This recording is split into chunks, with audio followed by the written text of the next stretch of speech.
అంటే ఈ ఉమ్మడి కుటుంబానికి సంబంధించిన ఆస్తుల పైన అంటే ప్రతి ప్రాపర్టీస్ కూడా లీగల్ హెయిర్స్ అని అంటే కుటుంబానికి సంబంధించి సో ఎవరు ఉంటారు ఈ లీగల్ హెయిర్స్ ఈ ప్రాపర్టీస్? జనరల్లీ లీగల్ హెయిర్స్ అనేది ఎవరైతే వారసులు ఉన్నారో ఇప్పుడు ఒక జనరల్లీ ఉమ్మడి కుటుంబం జాయింట్ ఫ్యామిలీ ప్రాపర్టీస్ అంటారు.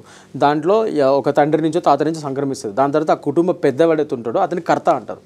ఫస్ట్ మేల్ ఎవడైతే ఒక బతుకున్న ఒక మనిషి ఉంటాడో పెద్ద ఆయనని కర్త అంటారు ఈ జాయింట్ ప్రాపర్టీస్లో. ఆ కర్త నుంచి ఆయన వారసులకి వీళ్ళందరికీ కూడా ఈ ప్రాపర్టీని ఆయన కర్తనే అతని ఈ ప్రాపర్టీని మేనేజ్ చేస్తూ ఉంటాడు. మిగతా వాళ్ళందరూ దీనికి వారసులు ఉంటారు, కో పార్ట్నర్స్ అంటారు. మిగతా వాళ్ళందరూ వారసులు, ఆయన వారసులే కానీ ఆయన తమ్ముళ్ళే కానీ ఆయన తమ్ముళ్ళ పిల్లలే కానీ మిగతా వాళ్ళు ఎవరైనా కానీ వీళ్ళందరూ కో పార్ట్నర్స్ కింద అవుతారు. సో ఇక్కడ ఏమవుతుందంటే 2005 అమెండ్మెంట్ వచ్చింది మనకి. 2005లో ఈ 2005లో ల్యాండ్ మార్క్ అమెండ్మెంట్ రావడం వల్ల ఇదివరకు కేవలం ఏంటంటే కేవలం మగవాళ్ళని మాత్రం మగ వారసులు మాత్రమే లీగల్ హెయిర్స్ కింద ఈ జాయింట్ ప్రాపర్టీలో పరిగణించారు.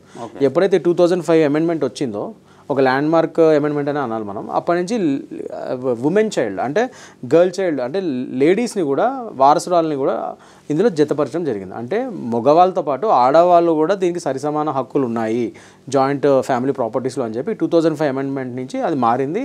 అప్పటి నుంచి ఆడవాళ్ళకు కూడా సమాన ఆస్తి హక్కులు ఆ జాయింట్ ప్రాపర్టీస్లో ఇవ్వడం జరిగింది.